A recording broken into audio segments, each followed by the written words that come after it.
चलिए एक छोटा सा टॉपिक स्टार्ट कर रहे हैं, place of effective management,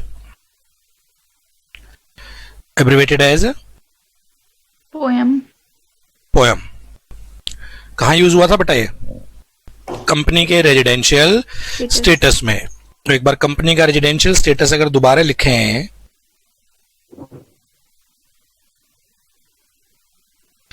company या तो इंडियन कंपनी होती थी या फॉरेन कंपनी। या फॉरेन कंपनी। इंडियन कंपनी के केस में कुछ भी चेक नहीं करना था, always resident. Always resident in India irrespective of poem. Yes sir.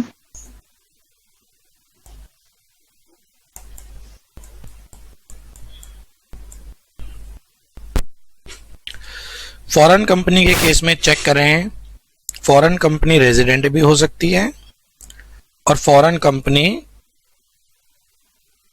Non resident. Non resident भी हो सकती है। रेजिडेंट कब होती थी? जब पोएम इंडिया में होता था।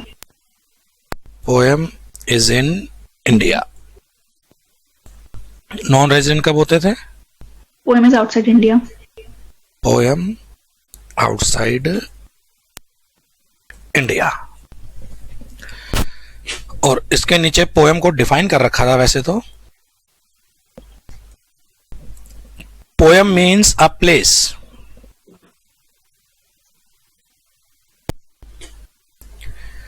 where key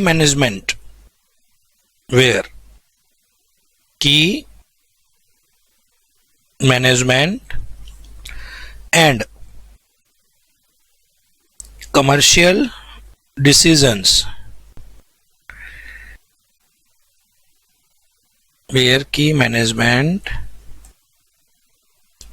commercial decisions that are necessary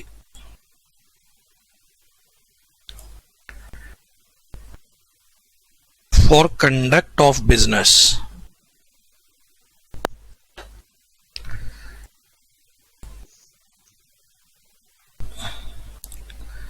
of a entity as a whole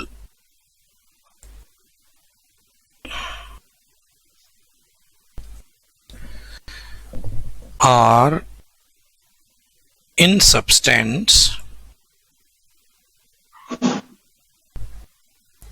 are made.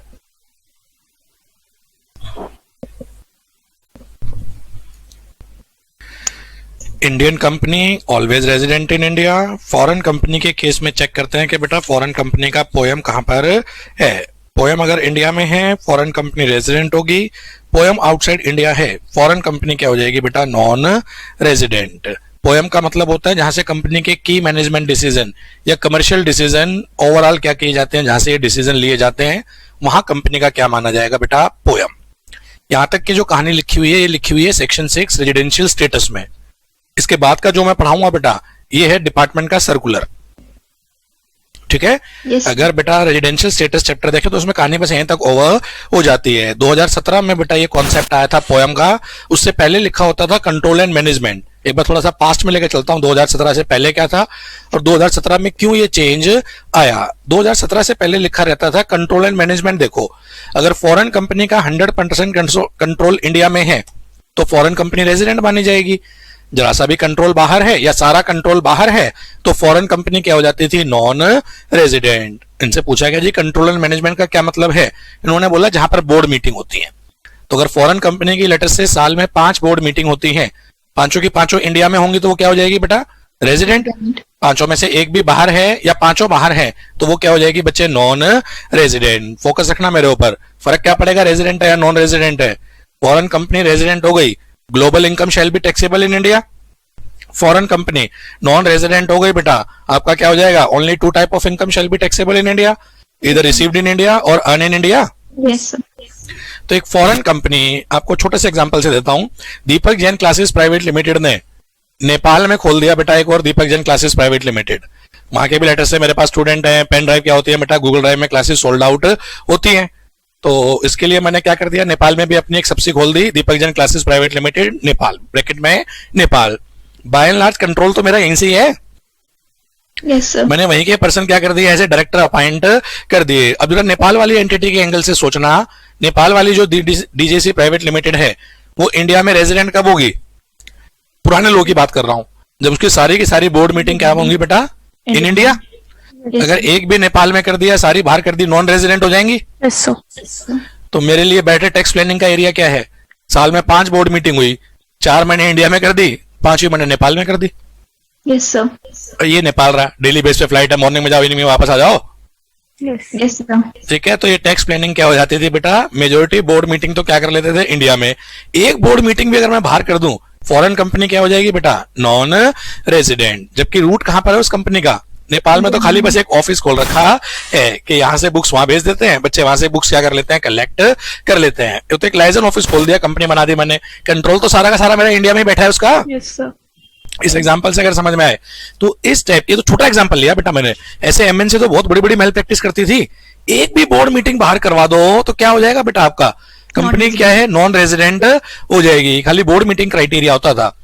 2017 में इस क्राइटेरिया को इन्होंने चेंज करा, बोर्ड मीटिंग को हटाओ, किसको कंसिडर करो अब? Place of effective management. What is place of effective management? जो सेक्शन 6 ने बोला, जहां पर की मैनेजमेंट या कमर्शियल डिसीजन बेटा लिए जाते हैं, वहां पर माना जाएगा प्लेस ऑफ इफेक्टिव मैनेजमेंट। अब डीजेसी प्राइवेट लिमिटेड नेपाल, की मैनेजमेंट या कमर्शियल डिसीजन कहां से लिए जाते हैं? इंडिया से। India. तो उसका फॉरेन कंपनी का बेटा पोयम कहां पर माना जाएगा? In India.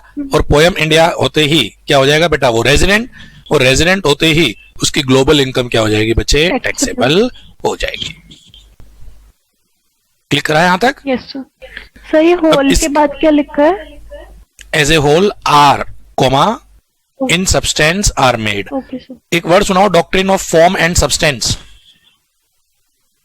Have you heard this word? Doctrine of form and substance. Substance को देखो, फॉर्म को मत देखो।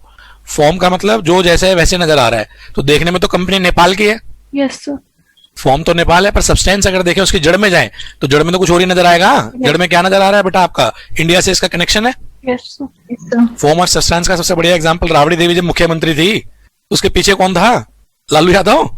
Yes, sir. तो फॉर्म देखे, मुख्यमंत्री कौन है? राबड़ी। पर उसको क्या पता था बेचारी को? हाउस होल्ड लेडी थी वो तो। उसके पीछे से बैकग्राउंड और कंट्रोल कौन कर रहा था? सारा का सारा सब्सटेंस बेटा Lalu Yadav. Yes, sir. Manmohan Singh, Sonia Gandhi.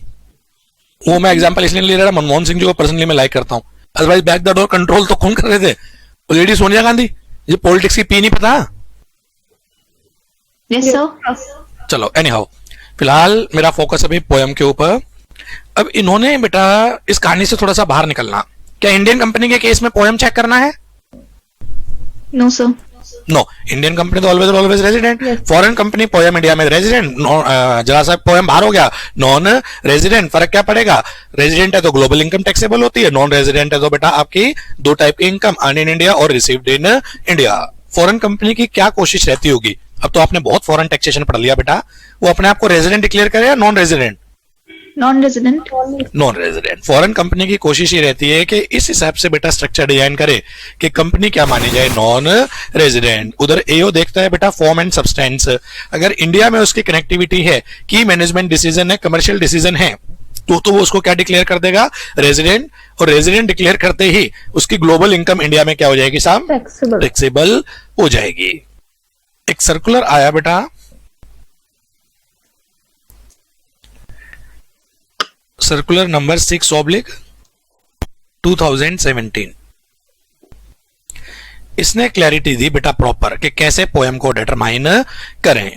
Circular number 6/2017 पढ़ना आता ही है बेटा। 2017 में ये सर्कुलर आया था, 2017 में और भी सर्कुलर आए होंगे। इस सर्कुलर का नंबर क्या है बेटा? 6। आई थिंक पहला सर्कुलर पढ़ा रहा हूं मैं आपको डीटी में, Yes, sir. क्योंकि चैप्टर इसके ऊपर बेस्ड है। ठीक है, Yes, sir. एक तो ये सर्कुलर की एप्लीकेबिलिटी है। कब लगेगा ये सर्कुलर? जब पिछले साल की टर्नओवर, हम प्रीवियस ईयर 21-22 देख रहे हैं ना बेटा, 21-22 की टर्नओवर या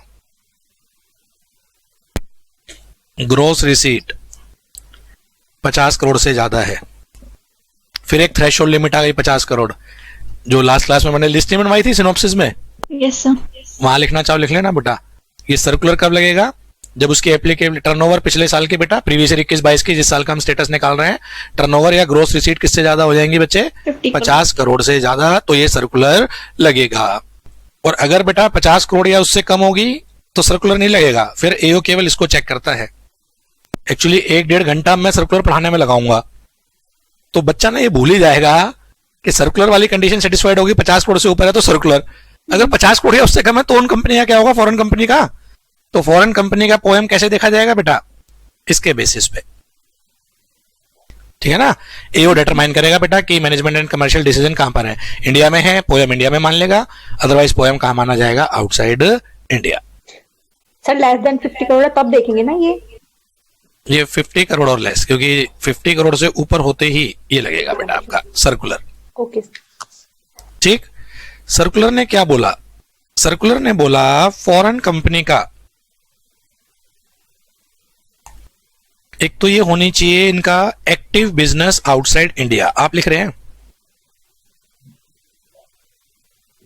एक्टिव बिजनेस आउटसाइड इंडिया, इसको एब्रीविएशन में डाल दूं ABOI, ये बार बार वर्ड यूज होएगा।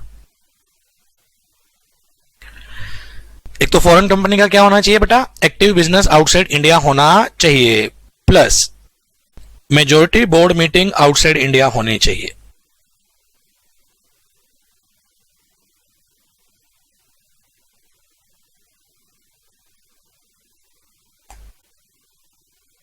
फॉरेन कंपनी अगर एक्टिव बिजनेस कर रही है outside India, plus majority board meeting उसकी होती है बेटा आउटसाइड इंडिया, ये दोनों कंडीशन अगर सेटिस्फाइड हैं तो क्या होगा?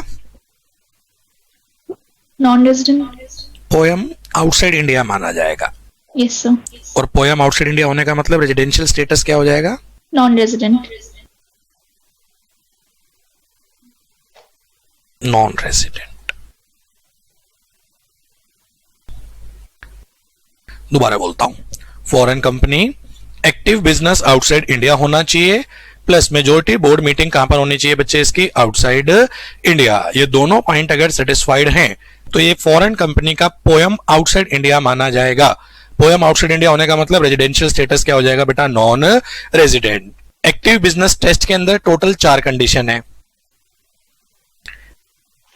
तो अपना इसको सिंप्लिसिटी के लिए बोलूं, 4 कंडीशन तो ये सेटिस्फाइड होनी चाहिए, इसको भी अपने आप में एक कंडीशन मान लो, majority board meeting outside India होनी चाहिए, एक कंडीशन ये हो गई। Yes, sir. Yes, sir. थोड़ा बेरेक पढ़ने का तरीका ना बेटा, 4 कंडीशन तो एक्टिव बिजनेस के लिए दे रखी है कि वो सेटिस्फाइड होनी चाहिए। असेट के रिगार्डिंग है बेटा, इनकम के रिगार्डिंग है, एम्प्लॉय के रिगार्डिंग और पेरोल के रिगार्डिंग है। 4 कंडीशन किस किस के रिगार्डिंग बेटा? असेट के रिगार्डिंग, इनकम के रिगार्डिंग, एम्प्लॉयज के रिगार्डिंग, पेरोल के रिगार्डिंग। डिटेल में लिखवाऊंगा अभी, चैप्टर ये पढ़ने लायक। 4 कंडीशन तो ये सेटिस्फाइड होनी चाहिए, प्लस मैं 5वीं अपनी तरफ से बोल दूं, majority board meeting outside India. Yes, sir. तो सीधा ये बोल दो ना, अगर फॉरेन कंपनी ये 5 कंडीशन सेटिस्फाइड करेगी तो क्या होगा? क्राइटेरिया दिमाग में सेट करो बेटा। अगर फॉरेन कंपनी ये 5 कंडीशन, सीधा नॉन रेजिडेंट मत बोलो बच्चे, फॉरेन कंपनी अगर ये 5 कंडीशन सेटिस्फाइड कर देगी तो क्या माना जाएगा? Poem outside India. और पोएम आउटसाइड इंडिया होने का मतलब रेजिडेंशियल स्टेटस क्या होगा बच्चे? Non resident. सीधा आंसर पे मत जंप करना, पहले तो ये बताओ 4 कंडीशन अगर सेटिस्फाइड होंगी तो क्या होगा? ये माना जाएगा फॉरेन कंपनी एक्टिव बिजनेस कर रही है आउटसाइड इंडिया, Yes, sir. है ना। एक एक चीज धीरे धीरे आगे बढ़ेंगे। 4 कंडीशन सेटिस्फाइड होंगी तो माना जाएगा फॉरेन कंपनी बेटा एक्टिव बिजनेस कर रही है आउटसाइड इंडिया। उसमें एक कंडीशन और जोड़ देंगे, majority board meeting outside India. अगर ये 5 कंडीशन सेटिस्फाइड हो गई तो क्या होगा? फिर ये माना जाएगा बेटा पोएम आउटसाइड इंडिया है, accordingly residential status non resident. Sir अगर एक भी कंडीशन मिस हो गई इन 5 में से, पोएम इंडिया में मान लेंगे, क्योंकि 5 सेटिस्फाइड होंगी तो पोएम आउटसाइड इंडिया है। एक भी कंडीशन मिस हो गई या 5 कंडीशन मिस हो गई तो बेटा पोएम कहां पर हो जाएगा? In India. Yes, और sir. पोएम इंडिया में होते ही आपका क्या हो जाएगा बेटा? फॉरेन कंपनी रेजिडेंट हो जाएगी, और रेजिडेंट होते ही क्या हो जाएगा आगे तक का effect? Global income shall be taxable in India. पहले क्राइटेरिया दिमाग में सेट हुआ, Yes. लास्ट टाइम बोला, फिर मैं आगे निकलता हूं बेटा। फॉरेन कंपनी हम पढ़ रहे हैं, सर्कुलर नंबर 6/2017। एप्लीकेबिलिटी है बेटा, ये सारी कंडीशन तब पढ़ रहे हैं जब कंपनी की टर्नओवर या ग्रोस रिसीट 50 करोड़ से ज्यादा है। तो ये स्क्रीन वाली कंडीशन जो आपके सामने है, अगर 50 करोड़ या उससे कम है, फिर तो एओ सीधा क्या देखता है बेटा, की मैनेजमेंट देखता है, कहां पर है, कमर्शियल डिसीजन देखता है, कहां से है, इंडिया से है, तो बेटा वो रेजिडेंट मान लेता है। आउटसाइड इंडिया है तो वो क्या मानता है, नॉन रेजिडेंट। ये सारी कंडीशंस मुझे कब चेक करनी है, ये सारी कंडीशंस मुझे चेक करनी है जब कंपनी की टर्नओवर या ग्रोस रिसीट 50 करोड़ से ज्यादा होगी। क्या बोलता है, ये बोलता है दो फेज बनाओ। फॉरेन कंपनी कैटेगरी 1 में क्या होना चाहिए, उसका एक्टिव बिजनेस आउटसाइड इंडिया होना चाहिए, एबीओआई। और दूसरा कैटेगरी 2 में उसकी मेजोरिटी बोर्ड मीटिंग क्या होनी चाहिए, आउटसाइड इंडिया होनी चाहिए। ये दोनों पॉइंट अगर सेटिस्फाइड होंगे, एबीओआई प्लस आपका बेटा मेजोरिटी बोर्ड मीटिंग, तो ये माना जाएगा पोयम आउटसाइड इंडिया है। अकॉर्डिंगली रेजिडेंशियल स्टेटस हो जाएगा non resident. Active business outside India की अपने आप में ही क्या है बेटा, 4 कंडीशन है। वो 4 कंडीशन, ये एक कंडीशन बोर्ड मीटिंग की, 5 कंडीशन अगर सेटिस्फाइड होंगी तो आपका बेटा पोयम आउटसाइड इंडिया। एक भी कंडीशन मिस हुई या 5 कंडीशन मिस हुई बेटा, आपका पोयम इंडिया में मान लिया जाएगा, अकॉर्डिंगली रेजिडेंट। तो फॉरेन कंपनी को कोशिश करनी चाहिए बेटा कि वो 5 कंडीशन सेटिस्फाइड रखे, तब वो नॉन रेजिडेंट होगी। फॉरेन कंपनी टैक्स प्लानिंग का एरिया क्या है बेटा, वो 5 कंडीशंस को क्या रखे साहब, सेटिस्फाइड रखे, तब ये कंडीशन सेटिस्फाइड होगी। एक भी कंडीशन अगर मिस हो गई फॉरेन कंपनी से, वो बेटा पोयम इंडिया में हो जाएगा, इंडिया में होते ही रेजिडेंट। Yes, sir. हमें क्लियर? Yes, sir. तो पहले मैक्रो लेवल से लिखवाता हूं, फिर डिटेल में धीरे धीरे एनालाइज करते हैं। Yes, sir. टोटल कितने condition, 5. 5 condition. If all of the 5 conditions are satisfied, if all of the 5 condition are not satisfied, 5 condition बेटा अगर सेटिस्फाइड है तो पोयम कहां माना जाएगा, Outside India. और अगर 5 में से सेटिस्फेक्शन कोई नहीं हो पाई तो poem In India. In India. इसका क्या मतलब है, ये पोयम आउटसाइड इंडिया का Non-resident. Residential status non resident, non resident. इसका क्या मतलब है, Global income नहीं होगी टैक्स। रेजिडेंट।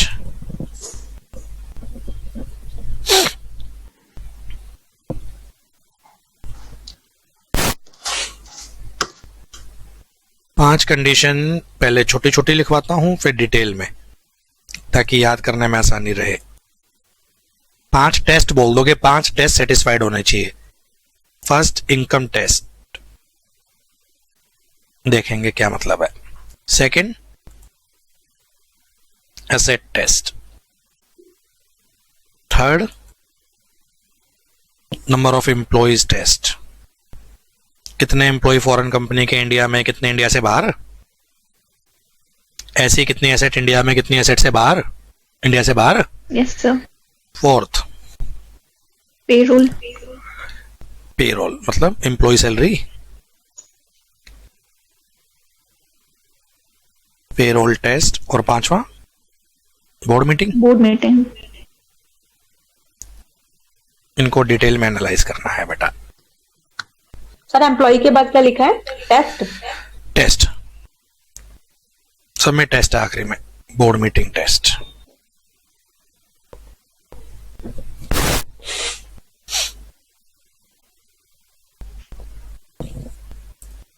लिख लिया? Yes, sir. बोलू, इनकम टेस्ट शुरू करें बेटा। फर्स्ट कंडीशन,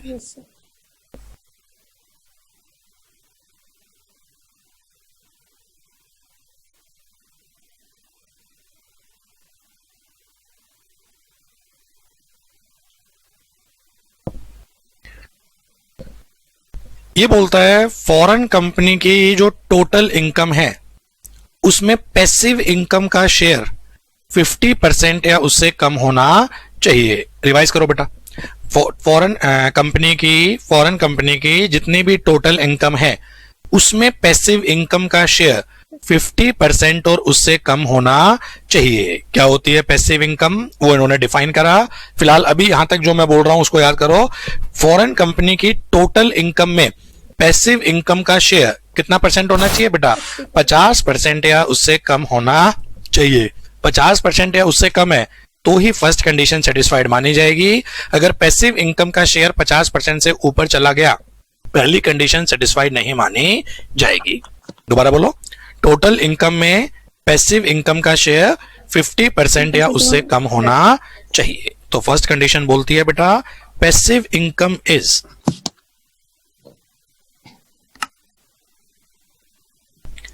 50% और लेस। इसमें ध्यान रखना यहां 50% और लेस है, बाकियों में लेस देन 50 है, ठीक है ना? Yes, sir. Passive income is 50% और less of Total income of foreign. Total income. Foreign company की जरूरत नहीं क्योंकि कंडीशन ही तो उसके ऊपर लगा रहे हैं हम, है ना? Yes, sir. तो फॉरेन कंपनी की जो टोटल इनकम है उसमें पैसिव इनकम का शेयर आपका क्या होना चाहिए बेटा? 50% या उससे कम। सर पैसिव इनकम में क्या क्या चीज आएंगी? पैसिव इनकम में सबसे पहला, मैंने एसोसिएटेड एंटरप्राइज से परचेज करी और अपनी दूसरी एसोसिएटेड एंटरप्राइज को क्या कर दी बेटा? मैंने सेल कर दी। उससे जो इनकम हुई, सेल परचेज दोनों एसोसिएटेड से होनी चाहिए। ऊपर ध्यान दो, मैंने एसोसिएटेड एंटरप्राइज से खरीदा, नॉन एसोसिएटेड को बेच दिया, वो पैसिव इनकम में नहीं आएगा बेटा। या मैंने नॉन एसोसिएटेड से खरीदा और एसोसिएटेड को बेच दिया, वो भी पैसिव में नहीं आएगा। क्या चीज आएगा पैसिव में? मैंने खरीदा भी आपका किससे बेटा? एसोसिएटेड से, और मैंने बेचा भी किससे? एसोसिएटेड को। तो कुल मिला के हम 3 केस बना सकते हैं। पहला केस तो क्या बनेगा?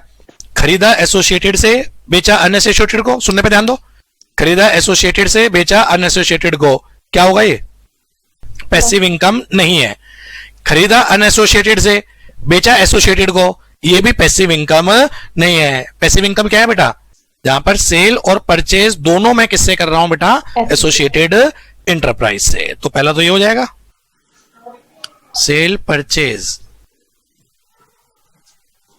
टू और फ्रॉम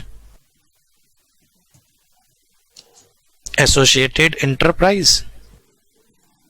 और एसोसिएटेड एंटरप्राइज वही है बेटा ट्रांसफर प्राइसिंग वाला, ठीक है ना? इसलिए ये चैप्टर मैंने अभी तक होल्ड पे कर रखा था कि मैं टीपी की बात कराऊंगा। तो अब एसोसिएटेड एंटरप्राइज बोलने की जरूरत ही नहीं है, ऑलरेडी पढ़े बैठे हैं बेटा हम टीपी में। Yes sir. तो इस पे एम्फेसिस रखना, मैं क्या कहना चाह रहा हूं। दोनों चीज सेल परचेज किससे होनी चाहिए? एसोसिएटेड से। एक ऐसा क्वेश्चन कराऊंगा जिसमें परचेज एसोसिएटेड से, सेल अनएसोसिएटेड को। वो पैसिव इनकम नहीं है पर टोटल इनकम का तो पार्ट होगी। ऐसे ही परचेज अनएसोसिएटेड से, सेल एसोसिएटेड को, वो भी वो भी पैसिव इनकम नहीं है पर टोटल इनकम का पार्ट होगी। पैसिव इनकम कौन सी है? Sale and जहां पर खरीदना और बेचना दोनों किससे है बेटा? आपका एसोसिएटेड एंटरप्राइज से। Say and नंबर 2, हाँ जी बेटा, मतलब and आ जाएगा ना, सेल एंड परचेज। हाँ sale and purchase both, sale and purchase both. Second, royalty income हो रही है बेटा, इसको इन्होंने पैसिव इनकम माना। तीसरा, कोई डिविडेंड इनकम है फॉरेन कंपनी को, इसको इन्होंने क्या माना बेटा? पैसिव इनकम माना। चौथा बेटा, कोई कैपिटल गेन है, इसको क्या माना इन्होंने? Passive income. पांचवा, इंटरेस्ट इनकम है, इसको भी क्या माना बेटा? Passive income. छठा, रेंटल इनकम है, इसको भी माना पैसिव इनकम। इन इनकम को नाम दिया बेटा इन्होंने पैसिव इनकम।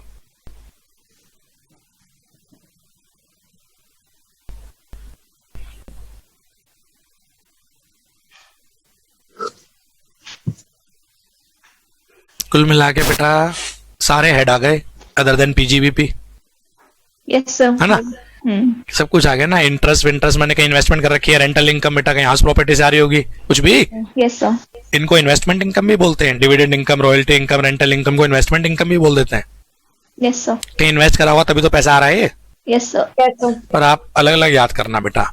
ये 6 इनकम क्या मानी जाती है बच्चे? Passive income. मैं भूल जाता हूँ, रिवाइज कराओ। पहला sale and purchase both from associated enterprise, दूसरा royalty income, dividend income, capital gain, interest income और रेंटल इनकम। एक इंपॉर्टेंट नोट डाल लेना, अगर फॉरेन कंपनी ही बैंक और फाइनेंशियल इंस्टीट्यूशन है तो क्या होगा? ये इंटरेस्ट इनकम, फिर तो उसका मेन काम ही हो जाएगा ना। Yes, फिर वो sir. पैसिव इनकम थोड़ी ना होगी, वो तो एक्टिव इनकम हो जाएगी। Yes, sir. वैसे एक रफ लैंग्वेज में मतलब बताता हूँ एक्टिव और पैसिव का क्या होता है। जो अपने एफर्ट से कमाई जाती है ना उसको बोलते हैं एक्टिव, एक मतलब रफ लैंग्वेज में। और जो एक्टिव के अलावा बाकी होती है वो होती है पैसिव। जैसे मैं आपको पढ़ा रहा हूँ, ये मेरी कौन सी इनकम होगी? Active. Active. See in practice मेरी कौन सी इनकम है? Active. एक्टिव। ये पैसा आया, मैंने बैंक में जमा करा दिया, मुझे उससे इंटरेस्ट मिल रहा है, Passive. पैसिव। उसमें मेरे डायरेक्ट एफर्ट्स थोड़ी ना इन्वॉल्व हैं।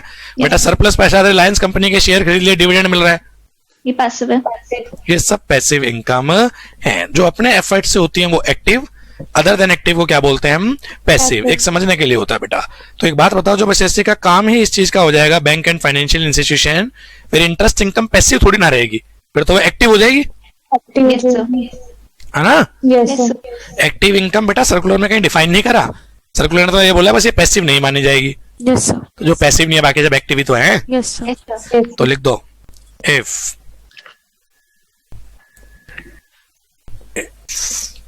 foreign company is engaged in Banking business. banking business, then Trust income shall not be counted. interest income shall not treated as। So banking में इंश्योरेंस भी include होगी? खाली banking लिया है बेटा इन्होंने, shall not treated as passive income. फिर ये इनकम बेटा आपकी पैसिव इनकम नहीं मानी जाएगी।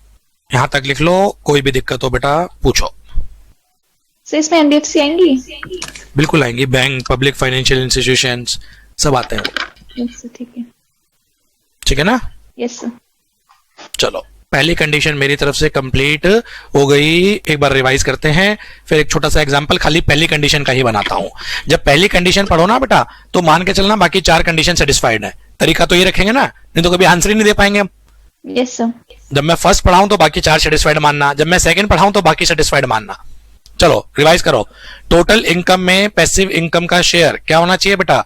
50% या उससे कम होना चाहिए, तो कंडीशन सेटिस्फाइड मानी जाएगी। पैसिव इनकम में कितनी इनकम होती है बेटा? 6। पहला सेल और परचेज दोनों किससे होनी चाहिए बेटा? Associated enterprise, royalty, dividend, capital gain, interest income और रेंटल इनकम। इंटरेस्ट के ऊपर एक राइडर है बेटा, अगर उसका काम ही मेन बिजनेस क्या है बेटा? पैसा लैंड करना है, तो इंटरेस्ट इनकम बेटा पैसिव इनकम नहीं मानी जाएगी। अब एक क्वेश्चन है कि एसोसिएटेड एंटरप्राइज ये इंडियन पार्टी होनी जरूरी थोड़ी है? कोई भी हो सकती है, यस सर, ठीक है. बाहर से बाहर भी ट्रांजैक्शन हो सकती है ना। डीजेसी इंडिया, डीजेसी नेपाल, डीजेसी दुबई, ये छोटे से एग्जांपल है, चलो आपके फिट समझ में आएगा ये। तो इस केस में जो डीजेसी नेपाल और दुबई भी ट्रांजैक्शन कर रहे होंगे तो वो भी तो एसोसिएटेड है। Yes sir. ठीक है बेटा, यस सर. चलो एग्जाम्पल बनाते हैं, बेटर समझ में आएगा।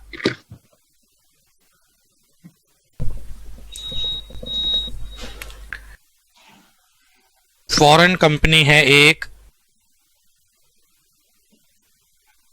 उसको इंडिया से भी इनकम हो रही है। ये फॉरेन कंपनी यूएस की है बेटा, हाँ, इसको यूएस से भी इनकम हो रही होगी। मैं खाली इनकम की इंफॉर्मेशन दे रहा हूं। Yes sir. Number 1,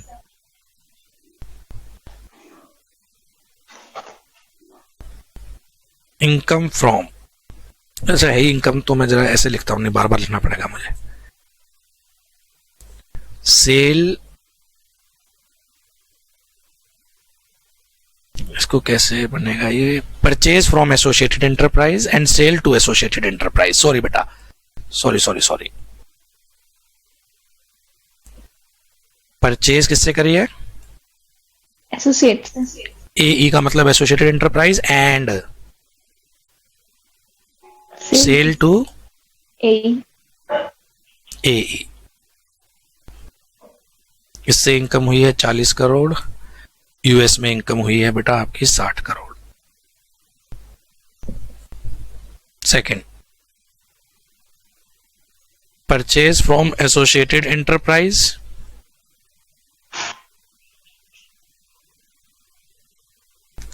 and sale to non associated enterprise. इससे इनकम हुई है बेटा 50 करोड़, यहां से इनकम हुई है बेटा 25 करोड़। थर्ड, परचेज फ्रॉम, नहीं हाँ, परचेज फ्रॉम कौन सा बच गया, non associated enterprise and sale to associated enterprise.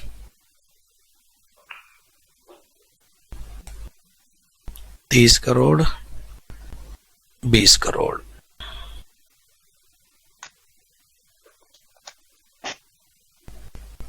Normal, इसके अलावा 3 के अलावा कोई जरूरत थोड़ी ना कि सारे एसोसिएटेड से डील करते होंगे। Yes sir, non to non, बिल्कुल सही कह रहे हैं। नॉर्मल बिजनेस इनकम बोल देता हूं ना। 100 करोड़, 80 करोड़। कैपिटल गेन हुआ, इंडिया में हुआ 40 करोड़, फॉरेन में लेटेस्ट से हुआ ही नहीं। जरूर थोड़ी ना कि ऐसा कैपिटल गेन हो। Yes sir. छठा, रॉयल्टी इनकम, इंडिया से नहीं है, बाहर से है 10 करोड़।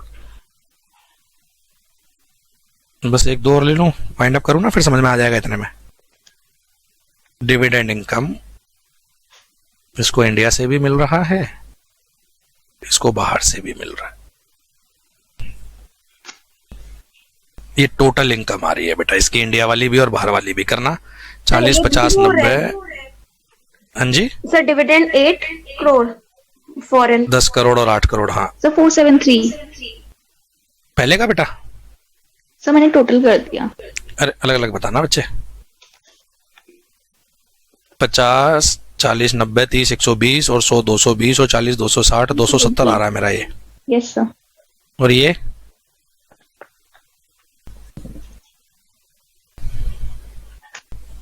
कितना आ रहा है बेटा? 203। 203।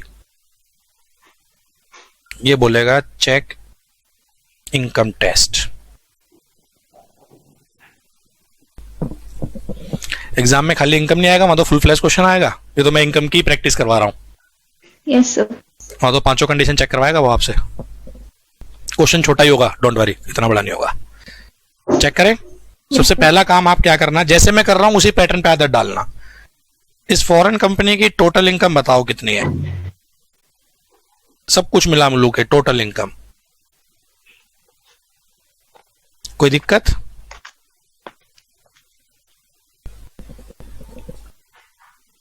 कोई दिक्कत? No sir. टोटल इनकम तो ये बनेगी ना बेटा, सारी इनकम ले ली मैंने। 270 plus 203, 473 crore. Yes sir. Sir एक बात पूछनी है, पूछो बेटा। ये टोटल इनकम हम कौन से कानून के हिसाब से निकाल रहे हैं? इंडियन कानून के हिसाब से या यूएस के कानून के हिसाब से? हो सकता है ना इनमें से कुछ इनकम इंडिया में एग्जम्प्ट होती। Yes sir. ये निकाल रहे हैं बेटा हम जिस कंट्री की कंपनी है, यूएस के हिसाब से टोटल इनकम। इंडियन इनकम भी और यूएसए की इनकम दोनों। हाँ जी हाँ जी हाँ जी, ठीक है। Yes sir. चलो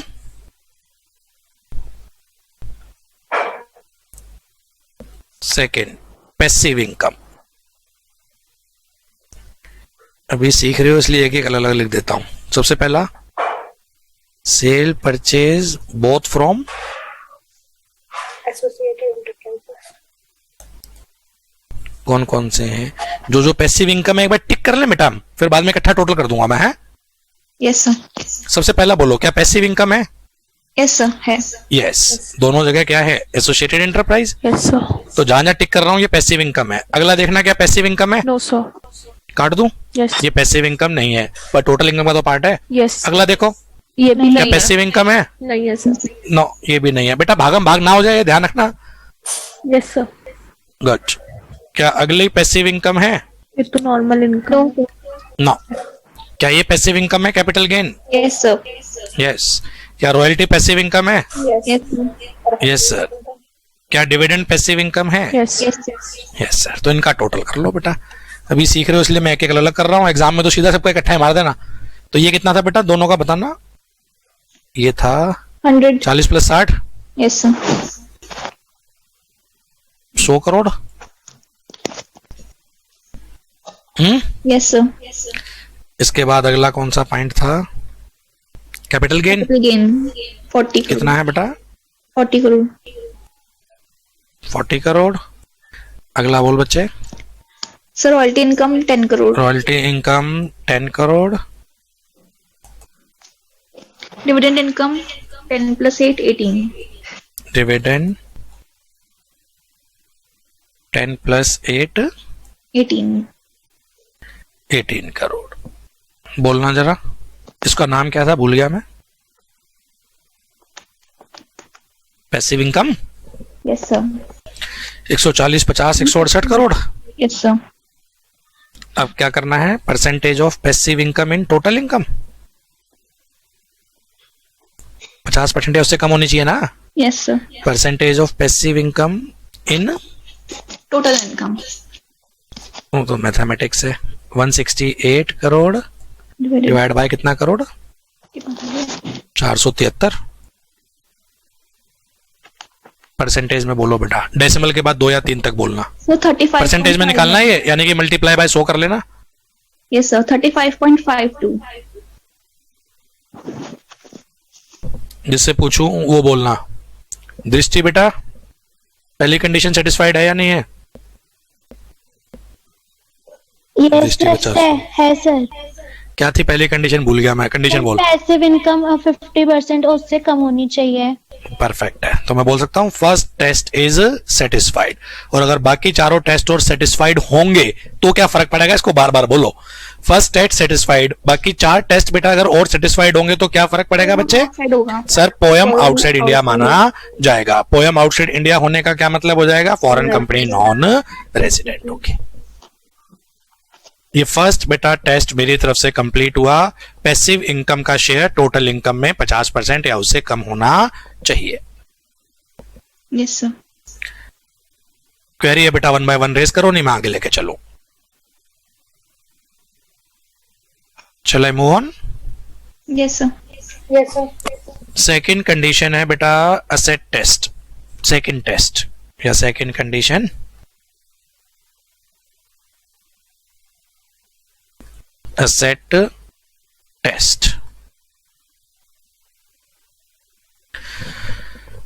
फॉरेन कंपनी की जितनी भी एसेट्स हैं बेटा, वो फॉरेन कंपनी की सारी एसेट्स वर्ल्ड वाइड, जो उसकी होम कंट्री में है वहां पर भी, किसी थर्ड कंट्री में है वहां पर भी, इंडिया में है वहां पर भी, वो सारी की सारी फॉरेन कंपनी की क्या होंगी बेटा? Total assets. उसमें इंडियन एसेट्स का शेयर देखो कितना है। फॉरेन कंपनी की टोटल एसेट देख लो पहले तो वर्ल्ड वाइड, उसकी बैलेंस शीट उठा लेंगे ना। उसकी बैलेंस शीट में नजर आ रहा होगा यूएस की कंपनी है, उसकी यूएस में भी एसेट है, ले लो। उसकी बेटा कुछ एसेट यूके में भी है, उसको भी ले लो। उसकी इंडिया में भी है, तभी तो हम पढ़ रहे हैं। उसकी एसेट क्या है बेटा? इंडिया में भी है, वो उसकी टोटल एसेट हो जाएंगी। उन टोटल एसेट में इंडियन एसेट का शेयर देखें कितना है। अगर इंडियन एसेट का शेयर 50% से कम है, मैं एम्फेसिस लूंगा, 50 और लेस नहीं लिखा बेटा, क्या लिखा हुआ है? Less than 50%। अगर टोटल एसेट्स में इंडियन एसेट्स का शेयर 50% से कम है तो सेकेंड कंडीशन सेटिस्फाइड मानी जाएगी। दोबारा बोलो, अगर टोटल एसेट्स में फॉरेन कंपनी की टोटल एसेट्स में इंडियन एसेट्स का शेयर 50% से कम है तो सेकेंड कंडीशन सेटिस्फाइड मानी जाएगी। क्या लिखूं लोगों की लैंग्वेज से? Less than 50% of Total asset. Total asset situated in India. India. ये तो लिखा हुआ है सर्कुलर की लैंग्वेज में। अपनी लेमैन की लैंग्वेज से टोटल एसेट्स में इंडियन एसेट्स का शेयर 50% से कम होना चाहिए। Yes, sir. आप ये वाली लैंग्वेज लिख लो, ये लैंग्वेज जल्दी समझ में आएगी। टोटल एसेट्स में इंडियन एसेट्स का शेयर 50% से कम होना चाहिए। टोटल एसेट्स में इंडियन एसेट्स का शेयर 50% से कम होना चाहिए।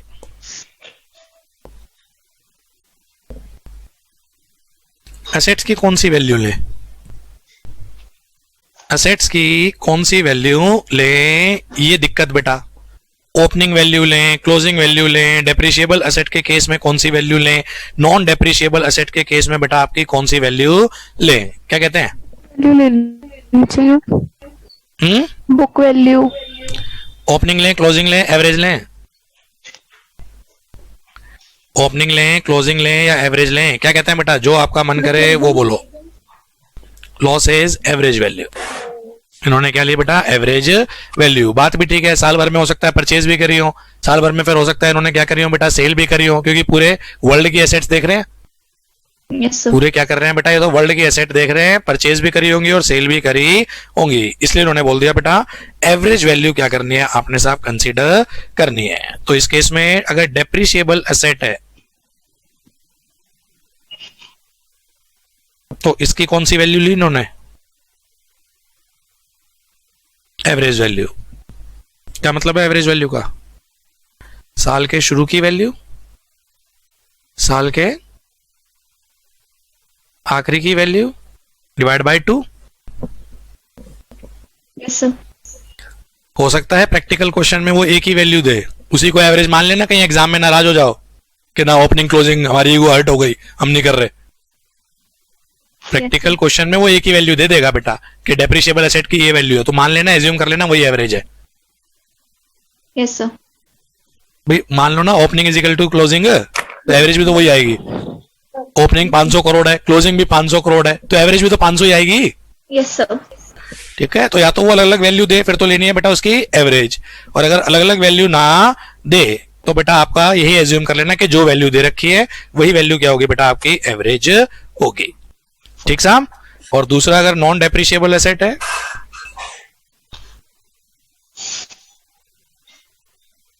इसकी लेनी है closing value as per books of account,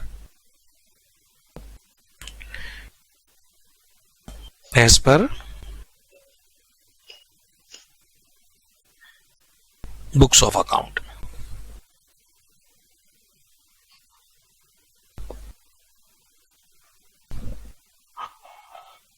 करें?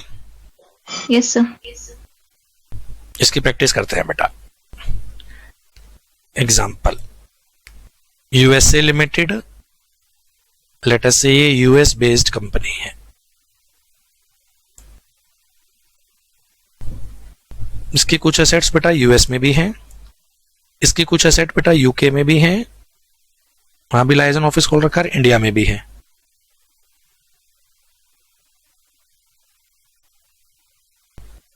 पॉसिबल है ना? Yes sir.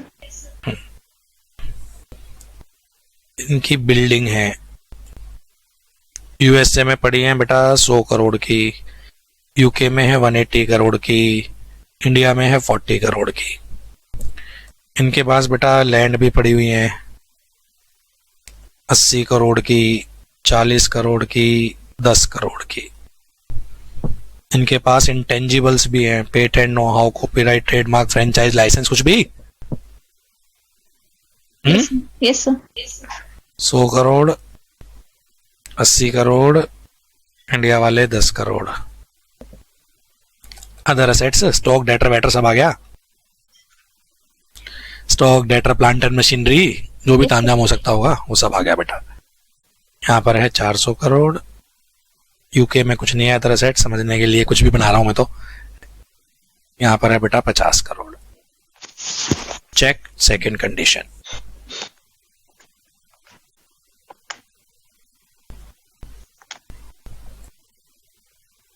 तो जरा इसका टोटल कर लो एक बार, काम आसान हो जाएगा। सर यूएससी का तो आ रहा है 680 और इसका 300 और 110। Yes sir 110। तो कैसे करोगे? टोटल एसेट्स में इंडियन एसेट्स का शेयर देखना है, तो दो चीजें निकाल लो। इसकी टोटल एसेट्स कितने हैं?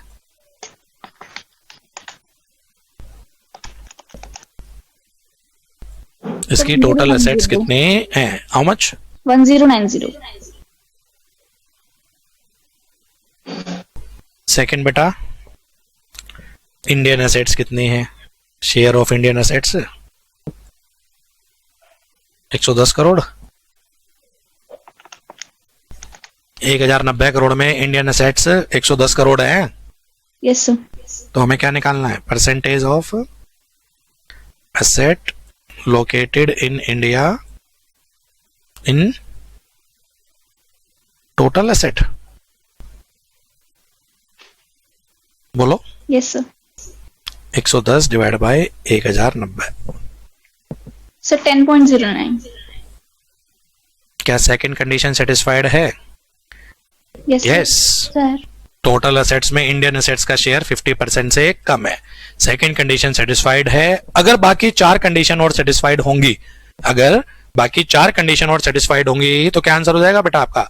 इस कंपनी का पोयम आउटसाइड इंडिया माना जाएगा। पोयम आउटसाइड इंडिया होने का मतलब कंपनी का रेजिडेंशियल स्टेटस नॉन रेजिडेंट होगा। सर एक क्वेश्चन है बोलो ना। सर। एक तो जैसे असेट में तो हमने चेक किया कि इंडियन असेट्स कितना है इसके प्रोपोर्शन में, लेकिन इनकम में हमने ऐसे क्यों चेक किया? इनकम में इंडियन इनकम नहीं देखी, खाली पैसिव इनकम देखिए। हाँ वही, इसका रीजन क्या है? पैसिव इनकम तो कहीं से भी हो जाए बेटा, असेट्स को तो टेंजिबल है, ट्रेस कर लेंगे कहीं ना कहीं। पैसिव तो वर्ल्ड में अलग अलग जगह इन्वेस्टमेंट कर रखी है, लोगों ने सारी पैसिव इनकम पकड़ ली। दिमाग में कोई एमएनसी ग्रुप लेके चलो तो पल्ले पड़ेगा ये। Unilever, yes sir. अब उसको पैसिव इनकम इंडिया से भी हो सकती है, यूके से भी हो सकती है, पाकिस्तान से भी हो सकती है, अफ्रीका से भी हो सकती है, तो उसने पूरी बेटा पैसिव इनकम को टैप कर लिया। ठीक है सर अगर जैसे जैसे हमारा ऑर्डिनरी कोर्स ऑफ बिजनेस भी अगर इंडिया से भी उससे कोई इनकम जनरेट होती है तो वो भी तो कंसीडर इंडिया से होगी ना? मतलब जो हमारी नॉर्मल बिजनेस इनकम है अगर वो इंडिया से भी हो रही है तो मतलब हमें सिर्फ पैसिव इनकम की देखने की बजाय नॉर्मल बिजनेस भी तो देखनी चाहिए थी ना कि कितनी इनकम इंडिया से हो रही है। भाई ये टेस्ट उल्टा चल रहा है बेटा, तू सीधा पकड़ने के चक्कर में हो रही है, हम इसको बाहर बिठाने के चक्कर में है, इसलिए खाली पैसिव इनकम देखी है। ये सारी कंडीशन ये देखना हम किसके लिए पढ़ रहे हैं, आउटसाइड इंडिया के लिए पढ़ रहे हैं कि पोयम आउटसाइड इंडिया हो। Yes sir. आप जो बोल रहे हो कि हम तो इसको इंडिया में बना के मानेंगे, तो ये जब भी तो नेगेटिव लिख रहे हैं ये कि अगर ये सब कुछ बाहर है तो पोयम आउटसाइड इंडिया, एक भी अगर इंडिया में हो गया देन इन दैट केस बेटा क्या हो जाएगा, इंडिया में लोकेटेड मान लिए जाएंगे। और सर ये और वैसे भी जो इनकम वो इंडिया से कमा रहे हैं उसमें तो वैसी दिक्कत नहीं है, फॉरेन कंपनी उस पर तो वैसी टैक्स पे करेगी। हाँ जी हाँ जी। और हम सर तो उसको पकड़ेंगे ना जो बाहर की इनकम है, क्योंकि फॉरेन कंपनी अगर नॉन रेजिडेंट भी हुई इंडियन इनकम पे तो उसे वैसे ही टैक्स पे करना है। आप नहीं समझे? हाँ जी। दीपक जैन क्लासेस नेपाल, ठीक है, हम तो ये पकड़ना चाह रहे हैं कि नेपाल में जो बुकिंग ले ली उसने वो इंडिया में टैक्सेबल करे या ना करें। डीजेसी नेपाल ने इंडिया से अगर बुकिंग ले ली वो तो वैसे ही टैक्सेबल है, उसके लिए तो पढ़ने की जरूरत ही क्या है? Yes sir. ये थोड़ा मिशन विजन बड़ा करना पड़ेगा बेटा आपको। Yes sir. हाँ कि हम इंडियन इनकम के रिगार्डिंग तो वैसे ही नहीं पकड़ रहे ना, क्यों?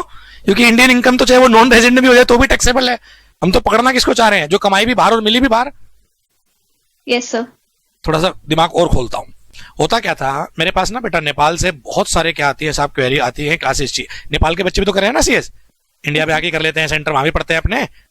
तो नेपाल से मैंने नोट करा यार, महीने से 25-30 मेरी क्या आ जाती हैं, पेन ड्राइव सोल्ड आउट हो जाती है। इनकम जोड़ने मत बैठ जाना, एक एग्जांपल दे रहा हूँ। 25-30 पेन ड्राइव मेरी क्या हो रही है, डेली बेस पे सोल्ड आउट हो रही है। लेटर से मेरी फीस कितनी है बेटा, एक महीने के लिए राउंड फिगर 10,000, 30 पेन ड्राइव महीने की निकल गई 3 लाख रुपए। साल के कितनी हो गई बेटा मेरी, 36 लाख रुपए की मेरी क्या होती है, पेन ड्राइव सोल्ड आउट होती है। और कुछ नहीं कर रहा मैं, खाली फेसबुक पे एडवर्टीजमेंट कर रहा हूँ, उसके थ्रू नेपाल के क्या आ रहे हैं बेटा, बच्चे आ रहे हैं। मैं नेपाल में ही अगर ऑफिस खोल दूं बेटा तो मेरा बिजनेस क्या चले साहब, ड्रेस्टिकली चले। वहां के और ज्यादा बच्चे मैं क्या कर सकता हूँ बेटा, कैटर कर सकता हूँ। प्लस ये इनकम जो डायरेक्टली अभी मुझे यहाँ पर आ रही है इसको मैं नेपाल में रोक दूंगा। Yes sir. तो मैंने वहां पर खोल दी डीजेसी प्राइवेट लिमिटेड नेपाल, और वहां के बच्चों को मैं वहीं पे क्या कर रहा हूँ, डील कर रहा हूँ। तो ये इनकम जो इंडिया में आ रही थी 36 लाख, ये मैंने वहीं नहीं रोक दी। Yes sir. तब एओ पकड़ना चाह रहा है बेटा उन इनकम को। Yes sir. इस कॉन्टेक्स्ट में पढ़ रहे हैं अब हम। और सर ए टू ए क्यों लिया सिर्फ, ए टू ए क्यों लिया फिर पैसिव इनकम में? एई टू एई में ही तो बेटा मेल प्रैक्टिस, इसके लिए तो पूरा चैप्टर पढ़ा दिया मैंने, ट्रांसफर प्राइसिंग। अच्छा हाँ आ गया समझ, ठीक है। इसके लिए तो पूरा चैप्टर पढ़ा दिया मैंने डिटेल में, ट्रांसफर प्राइसिंग 5-5 लेक्चर लगा दिया बेटा। हाँ जी सर आ गया। हाँ, एसोसिएटेड और एसोसिएटेड तो आपस में यार, डीजेसी इंडिया और डीजेसी बेटा नेपाल, तो वैसे आपस में एसोसिएटेड है। Yes sir. है क्या, बैक द डोर तो मैं ही हूँ, कॉर्पोरेट वेल को लिफ्ट कर दो, कंपनी लो आपसे बेटर कौन समझ सकता है। Yes sir. Yes sir. Back the door देखें तो कंट्रोल तो मेरा ही चल रहा है। Yes sir. ये तो बदतमीजी ये चल रही होती है, जो इंडियन ऑपरेशन से इनकम होती थी उसको बाहर शिफ्ट कर रहे हैं, उनको पकड़ने के लिए पोयम टेस्ट है। Yes sir. हाँ, पर पहले कंडीशंस तो पढ़ लो। Okay. प्रैक्टिकल लाइफ तो जब समझ में आए, जब इनसे ऊपर उठो कंडीशन से, जब सब कुछ याद हो जाए, फिर ये ड्रामा समझ में आए कि चल क्या रहा है। ऐसे तो छोटे छोटे एग्जांपल देने की कोशिश कर रहा हूँ कि मैं क्या चल रहा है। चलूं आगे। Yes sir. D J C India, D J C Nepal को दिमाग में रख, सब कुछ क्लियर हो जाएगा। ये नलायक ने करा क्या, जो फी पहले डायरेक्टली इंडिया में जाती थी उसको नेपाल की नेपाल में रोक दिया, वही कंपनी बना के। हाँ जी सर। तो उस मेल प्रैक्टिस को रोकने के लिए उस नेपाली कंपनी का कंट्रोल देखो, कहीं इंडिया में तो नहीं है। अगर पोयम उसका बाहर है फिर तो छोड़ देंगे, नॉन रेजिडेंट हो जाएगी। पोयम अगर उसका इंडिया में हुआ तो सारी फीस इंडिया में टैक्सेबल हो जाएगी। Yes sir. चलो आगे। Yes sir. कंडीशन नंबर 3,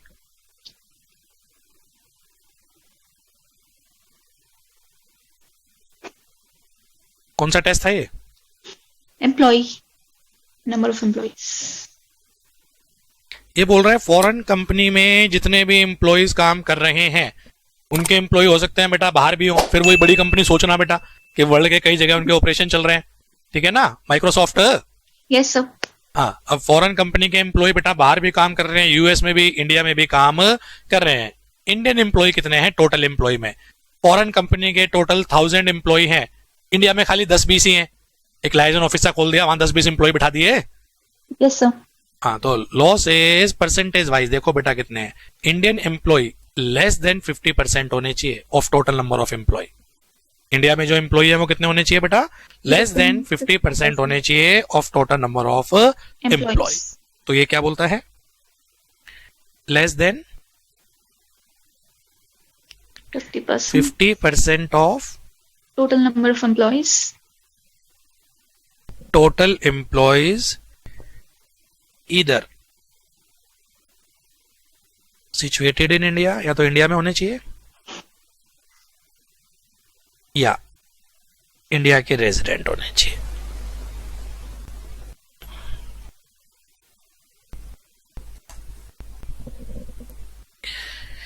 इधर सिचुएटेड इन इंडिया या इंडिया के क्या होने चाहिए बच्चे? ये रेजिडेंट होने चाहिए।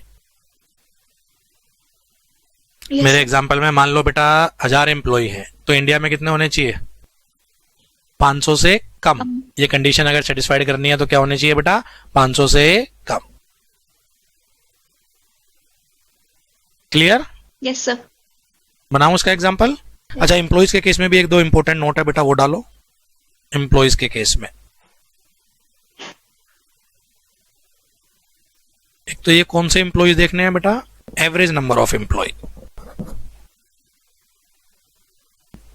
क्योंकि बार बार अपॉइंटमेंट होंगी, छोड़ के जाएंगे, आएंगे जाएंगे, तो कैसे चेक करें? लो ने क्या चेक कर लिया बेटा? Average number of employee. कैसे निकालें average? Opening plus closing divide by 2। और employee include casual employee also.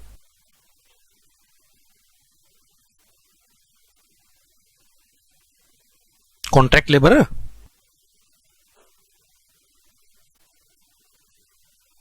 Casual employee का मतलब बेटा कॉन्ट्रैक्ट लेबर।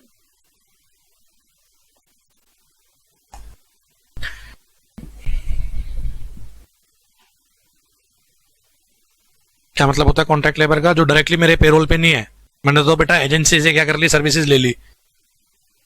भाई 20 कंपनी सेक्रेटरी दे दो मेरे को, ऐसे होता नहीं? बड़ी बड़ी कंपनी ने बोल दिया जी मुझे 20 कंपनी सेक्रेटरीज चाहिए, तो मैं 20 कंपनी सेक्रेटरीज को पे नहीं करूंगा, मैं तो उस एजेंसी को दे दूंगा ना, प्लेसमेंट एजेंसी को। Yes sir. जैसे मेरा क्लाइंट बेटा जीए ग्लोबल करके है, अब जीए ग्लोबल को मैंने बोल दिया जी मुझे क्या चाहिए? 20 कंपनी सेक्रेटरी चाहिए। वो पूछता है जी आप अपने पेरोल पर रखना चाहोगे हमारे पे? मैं तो आपको टेंशन है जी, आपसे ले रहा हूं मैं तो आपको पे करूंगा, आप कंपनी सेक्रेटरी को कैसे मर्जी पे करो, काम मैं समझा दूंगा कि मुझे क्या काम चाहिए। उन्हीं को तो बोलते हैं ना बेटा कॉन्ट्रैक्ट लेबर। Yes sir. अगर वो मेरे पेरोल पे आ जाए फिर तो मेरे ही एम्प्लॉय है वो। Yes sir. जैसे प्रैक्टिकल और समझाऊं, हॉस्पिटल्स में आपने गार्ड वार्ड देखे होंगे, हॉस्पिटल में स्कूलों में गार्ड नहीं होते? Yes sir. वो हॉस्पिटल के पेरोल पे थोड़ी ना है। हॉस्पिटल ने तो क्या कर रखे हैं बेटा? वो प्लेसमेंट एजेंसी से ले रखे हैं, टाई अप कर लिया। 1-1 साल के कॉन्ट्रैक्ट होते हैं कि हमें एक लमसम अमाउंट बता दो कितना चार्ज करोगे। उसने बता दिया जी 50 लाख रुपए चार्ज करेंगे और हम आपको 200 गार्ड्स क्या कर देंगे? प्रोवाइड कर देंगे 6 महीने के लिए या 12 महीने के लिए। तो वो हॉस्पिटल्स के लिए क्या हो जाएंगे बेटा? Contract labour. तो ये याद रखना, एम्प्लॉयज में किसको काउंट करना है बेटा? कॉन्ट्रैक्ट लेबर को भी काउंट करना है। Yes sir. देखें इसका एग्जांपल।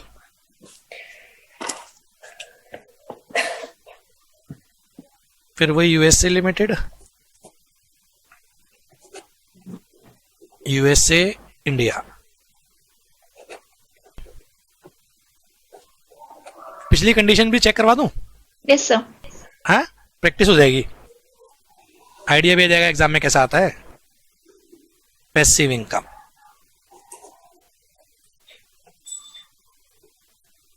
सौ crore, 80 crore. Other income 400 crore, 320 crore. Assets 700 crore, 300 crore. Number of employees, payroll पे और कॉन्ट्रेक्चुअल। यस। यहां पर एम्प्लॉय है 800, यहां एम्प्लॉय है 200। बाहर कॉन्ट्रेक्चुअल कुछ नहीं है, इंडिया में कॉन्ट्रेक्चुअल है 100।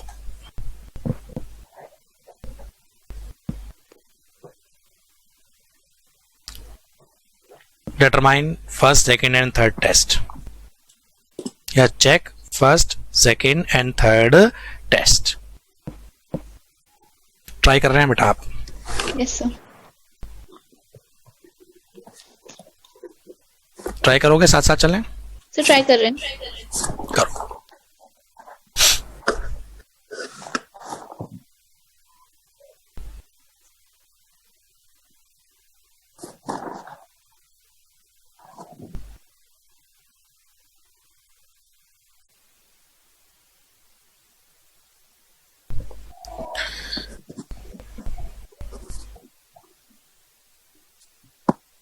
सर 1 मिनट ऊपर दिखा दीजिए, कनेक्शन लूज हो गया था। ले बेटा। यही सर, ठीक है सर।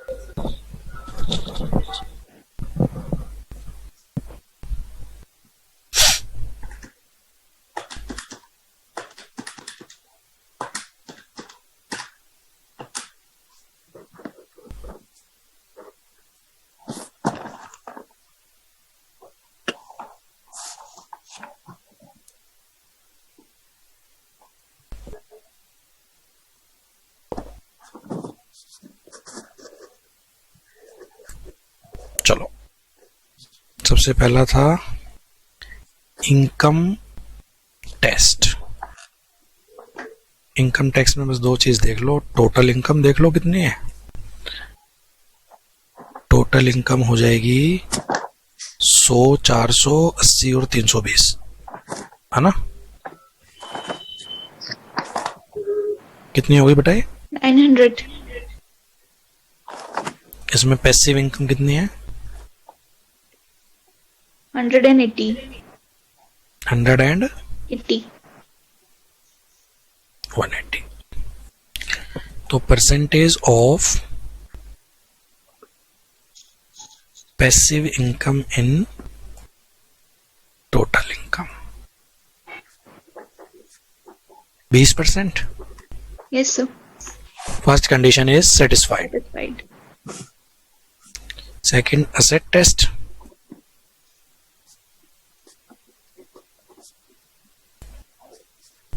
टोटल असेट्स बोलना बेटा। Sir 1700 plus 300। 1000 crore. Assets located in India? 300। 300। Yes sir. तो percentage of asset located in India in total asset?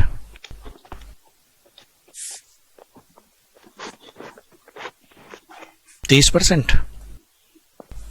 Yes sir. ये कंडीशन भी सेटिस्फाइड है। Yes sir.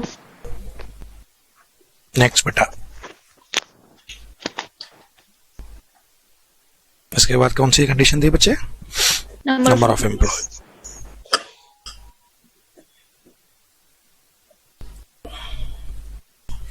टोटल एम्प्लॉइज बोलो बेटा, पेरोल प्लस कैजुअल वाले, India outside India सब मिला के। सर 1100। टोटल एम्प्लॉइज में हो गए बेटा 800 plus 200 plus 100, yes sir. 1100। Yes यहाँ करोड़ मत लिख देना, कहीं धुन में बहते चले जाओ, रुपीज नहीं है, एम्प्लॉइज हैं ये। Yes sir. हाँ, कहीं 1100 करोड़ कर दो। Number of Indian employees, double E का मतलब एम्प्लॉय कितने हैं बेटा? सर 300।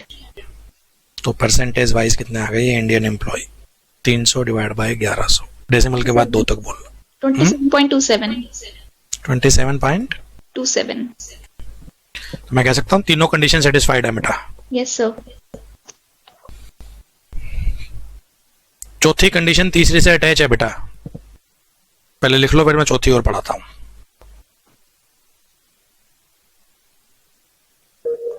Done sir. लिख लिया?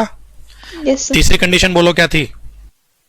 टोटल नंबर ऑफ एम्प्लॉइज में इंडियन एम्प्लॉय का shares, Indian number of Indian employee बेटा 50% से कम होने चाहिए। चौथी कंडीशन है जो सैलरी का जो भी एक्सपेंस हो रहा है टोटल एम्प्लॉइज में, उसमें इंडियन पेरोल एक्सपेंस बेटा आपके क्या होने चाहिए बच्चे? 50% से कम। तीसरे में क्या देखा था? नंबर ऑफ एम्प्लॉय 50 से कम होने चाहिए। चौथा, उनके ऊपर जो खर्चे हो रहे हैं पेरोल एक्सपेंस एम्प्लॉइज के ऊपर, उसमें इंडियन क्या होने चाहिए बेटा? शेयर आपका साहब 50% से कम होना चाहिए। तो चौथी कंडीशन है फोर्थ कंडीशन।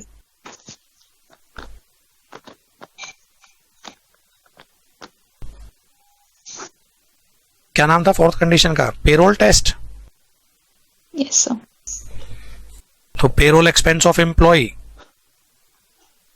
पेरोल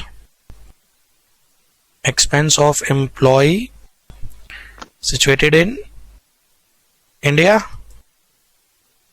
कितने होने चाहिए बेटा? Less than 50%। Less than 50% of total payroll expense.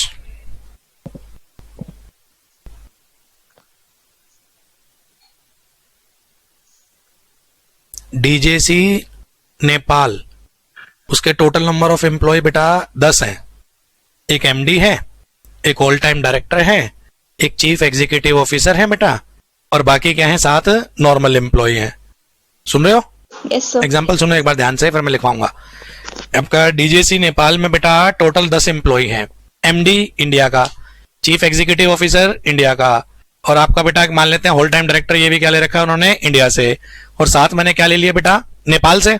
तो पहले तो थर्ड कंडीशन लगाओ, टोटल एम्प्लॉय कितने हैं? 10। Yes sir. उसमें इंडियन एम्प्लॉय का शेयर कितना है? 50% से कम हो गए? यस 3 है ना, 30%। Yes sir.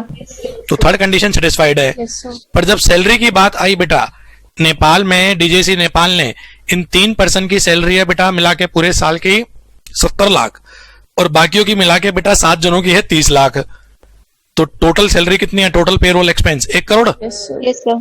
70 और 30 कितना हो गया? 1 करोड़। Yes sir. पर इन तीनों को ही मिला के कितनी मिल रही है? 70 लाख। कितना परसेंट हो गया? 70%। कितना हो गया? 70% हो गया ना? Yes yes sir. सर। तो मैं बोल सकता हूँ फोर्थ कंडीशन सेटिस्फाइड नहीं है। Yes Yes. मैंने जान के एक उल्टा एग्जाम्पल ले लिया, अभी तक मैं सब कुछ सेटिस्फाइड ही ले रहा था, यस सर। और इससे आपको एग्जाम्पल भी बेटर समझ में आ जाएगा। जब फोर्थ कंडीशन सेटिस्फाइड नहीं है तो मैं बोल सकता हूँ उसका पोयम इंडिया मान लिया जाएगा। यस डीजेसी नेपाल का पोयम इंडिया हो जाएगा, यस सर। Yes sir. और अकॉर्डिंगली इंडिया में होते ही रेजिडेंट, Yes. और रेजिडेंट होते ही उसकी global income taxable. Yes sir. तो पेरोल एक्सपेंस अच्छी कंडीशन है बेटा, क्योंकि हो सकता है इंडिया में तो बैठी खाली 1-2 जने हो, बड़ी बड़ी सीनियर पोस्ट इंडिया में बैठी हो, पॉसिबल है नहीं है? Yes sir. जैसे सारी बड़ी पोस्ट क्या बैठी है बेटा? इंडिया में बैठे हैं। बाहर तो चिल्लर्ड एम्प्लॉय है बेटा, नॉर्मल सारे एमडी सीएमडी जो भी होते हैं कंपनी में, whole time director chief executive officer, जो बड़ी बड़ी पोस्ट हैं वो सब इंडिया में बैठे हैं। तो लॉस है इनका पेरोल का खर्चा देखो, इनके पेरोल के खर्चे और देख लो। अगर इंडियन पेरोल एक्सपेंस 50% से कम है तो कंडीशन सेटिस्फाइड है, अदरवाइज बेटा आपकी कंडीशन सेटिस्फाइड नहीं होगी। तो मैंने ऐसा एग्जांपल ले लिया कि नंबर ऑफ एम्प्लॉय वाला तो हो सकता है सेटिस्फाइड हो जाए, जैसे 3 एम्प्लॉय इंडिया के थे 10 में से, तो sir. परसेंटेज वाइज तो सेटिस्फाइड हो गया नंबर ऑफ एम्प्लॉय, पर पेरोल एक्सपेंस वाइज सेटिस्फाइड नहीं हो पा रहा। Yes sir. I hope you are getting the issue. Yes sir. और अब मैं 5वीं कंडीशन और पढ़ा दूं, फिर एक फुल फ्लैश क्वेश्चन दिखा दूंगा ना मैं, क्या बार बार एग्जांपल बनाऊंगा। Yes sir. ये चार कंडीशन अगर सेटिस्फाइड हो जाए, पहले तो ये बताओ वो क्या माना जाएगा?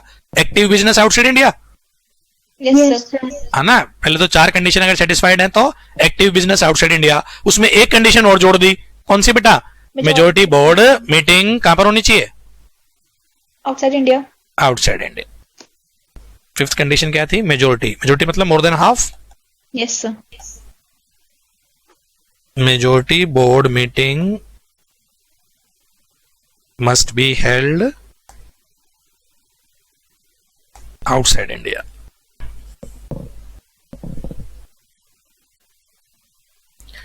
Majority board meeting must be held outside India. तो चार कंडीशन अगर सेटिस्फाइड हैं तो उसमें तो बोला जाता है एक्टिव बिजनेस आउटसाइड इंडिया। उन चार कंडीशन में ये पांचवी कंडीशन अगर ऐड हो जाती है, majority board meeting held outside India, तो ये बोला जाएगा बेटा poem outside India. Accordingly company is non resident. Clear?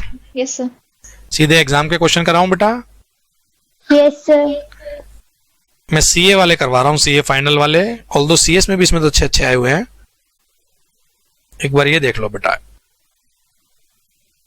ये फिर ये यूं कहीं रिपीट हो जाएगा किसी भी टाइम। पहले एक काम करो, ये वाला क्वेश्चन देखो बेटा।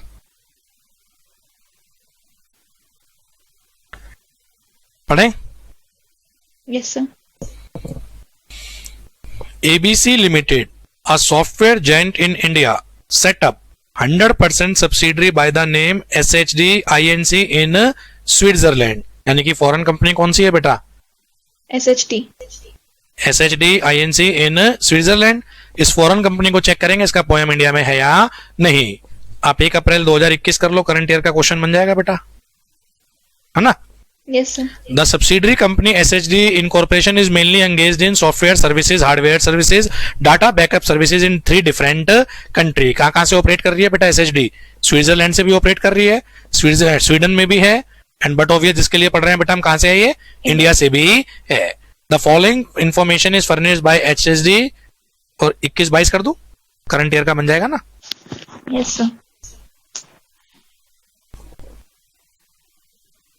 चलो असेट्स देखें बेटा इसकी कहां कहां पर है। 24 करोड़ स्विट्जरलैंड में, रुपीज इन करोड़ है बेटा। 12 करोड़ स्वीडन में, और इंडिया में कितनी है बेटा? 24। टोटल कितनी हो गई टोटल? सर 60। इसके बाद एम्प्लॉइज, इसके नंबर इन थाउजेंड्स में है, थाउजेंड्स में ध्यान रखना। 30 स्विट्जरलैंड में, 10 स्वीडन में और 28 आर इंडिया में। 40 और 28 68,000। के मीन्स 1000। Yes sir. पेरोल के टोटल खर्चे, पेरोल के 4 करोड़, करोड़ में है बेटा, 4 करोड़ 2.6 और 5.4। कितना हो गया बेटा जरा जोड़ना? 5 और 2 60, 8 4 12 करोड़। ठीक, ये बोल रहा है इसने टोटल इनकम कितनी कमाई है? 80 तीनों की मिला के इकट्ठा दे रखा है, क्योंकि ये तो SHD की होगी ना इनकम, फॉरेन कंपनी की। ठीक है, 80 करोड़ का नीचे ब्रेकअप दे रखा है, 80 करोड़ का बेटा नीचे ब्रेकअप। 1 मिनट, हाँ ना? चलिए, एग्रीगेट इनकम कितनी है बेटा? Aggregate income 80 crore. Yes sir. ये 80 करोड़ का नीचे ब्रेकअप दे रखा है। 28 करोड़ ध्यान से पढ़ो। Where purchases are made from associated और सोल्ड टू नॉन एसोसिएटेड, ये पैसिव नहीं है, नॉन पैसिव है ना? Yes sir. अगली 24 करोड़ देखो, ये दोनों एसोसिएटेड से हैं, तो बोल सकता हूं पैसिव है ये। Yes sir. 16 करोड़, ये भी नॉन पैसिव। हाँ करो। Yes sir. 8 करोड़ का कैपिटल गेन हुआ है बेटा, कैपिटल गेन पैसिव होता है। और 4 करोड़ का इंटरेस्ट है, पैसिव होता है। तो पैसिव की अगर बात करें, मैं एरो डाल रहा हूं, एक ये और एक ये। Yes sir. ये कह रहा है 5 बोर्ड मीटिंग हुई है, 2 इंडिया में, 1 स्वीडन, 2 स्विट्जरलैंड, यानी कि 5 में से 2 India, 3 outside India. Yes sir. तो अब कंडीशन कैसे करें? जब प्रैक्टिकल क्वेश्चन आएगा ये एग्जाम में तो हम कैसे करेंगे? हम तो 5 कंडीशन 1 बाय 1 चलेंगे जैसे हमने पढ़ी थी। सबसे पहली कंडीशन कौन सी पढ़ी थी हमने? Passive income, share of passive income in total income बेटा, ऐसे ही सीखा था ना। Yes sir. टोटल इनकम बोलो बच्चे, टोटल इनकम। 80 करोड़।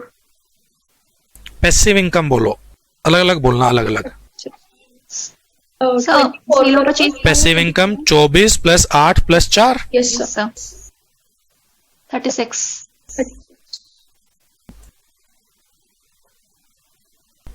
तो share of passive income 45%। 40। 5। Satisfied first condition. Yes sir. 50% और लेस। सेकंड कंडीशन थी share of asset, Indian asset in total asset. Yes sir. Total asset है 60 करोड़। हम उसी पैटर्न से चलेंगे ना, टोटल असेट बोलो। 60 करोड़। इसमें इंडियन असेट कितनी है? 24। परसेंटेज 40%। ये भी सेटिस्फाइड, यस सर। कंफर्टेबल हो ना बेटा? Yes sir. थर्ड कंडीशन बोलो। Number of employees.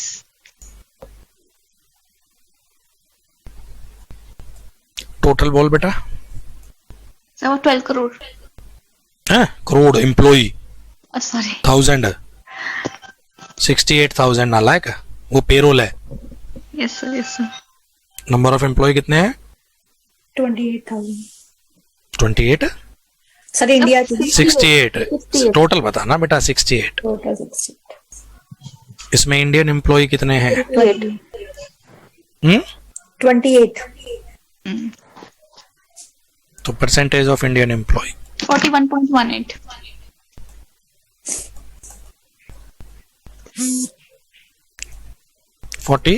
1.18।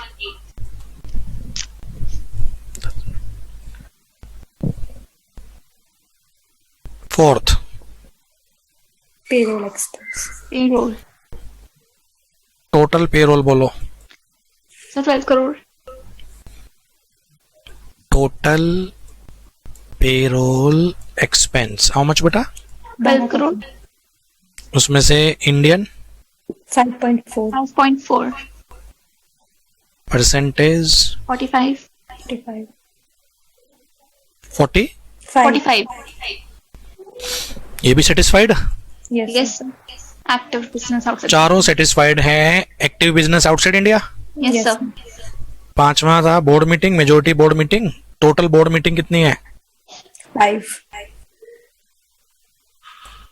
इसमें आउटसाइड इंडिया कितनी हुई है? 3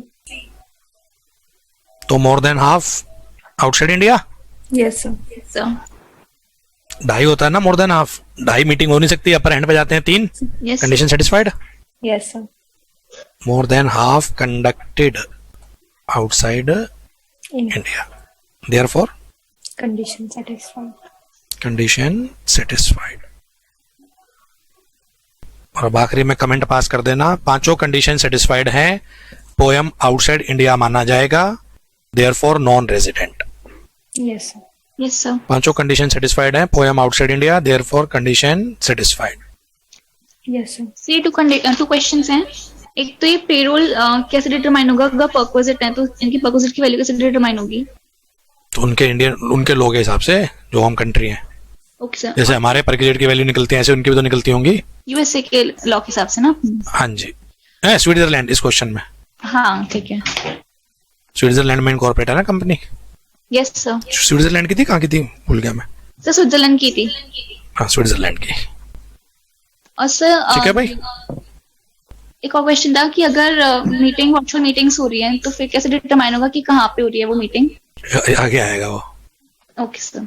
कि वर्चुअल मीटिंग में ये देखा जाता है कि पर्सन कहाँ बैठे हैं। फिर और अगर ठीक है इक्वल ना? तो फिर बैठे होंगे तो फिर इंडिया में मान ली जाएगी, फिर वो पांचवा पॉइंट सेटिस्फाइड नहीं होगा, पोयम इंडिया में मान लेंगे। ओके सर ठीक है। बात भी ठीक है, मैं यहीं से बैठे बैठे वर्चुअल मीटिंग कर रहा हूँ, अलाउड है ना? Yes sir. स्काइप पे कर रहे हैं, जूम पे कर रहे हैं, आजकल तो वैसे ही हो गया, कोरोना के बाद ये अलाउड हो गए थे।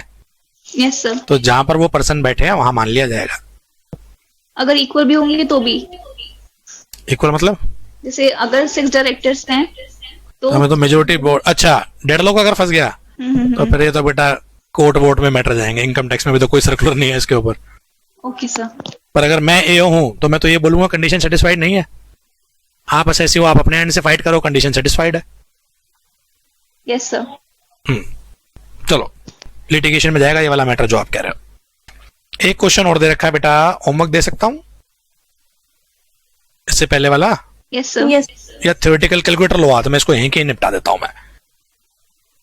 इसका एक पॉइंट अच्छा है, बी वाला पॉइंट। कैलकुलेटर लो बेटा। सर, अगर ये क्वेश्चन आता है तो उसमें पहले पूरी थ्योरी लिखनी पड़ेगी, उसके बाद सॉल्व करना है। अगर ये वाला, जी सर। तो अगर 5 नंबर में है तो कंडीशंस लिखते रह चलो, पहले कंडीशन लिख देना अगर ये 5 कंडीशन है, और उसके बाद सीधा पर एक बार आंसर निकाल देना एक सिरे से। Yes sir. चलो एक बार इनका टोटल देख लो बेटा जल्दी से। फिक्स एसेट है बेटा आपकी 90, यहाँ 70, यहाँ 160 हो गई, लिख दूं? Yes sir.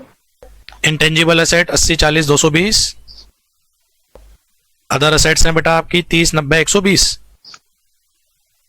तो ये हो गई टोटल एसेट। करना टोटल सर 500। 500 में इंडियन एसेट्स का शेयर कितना है?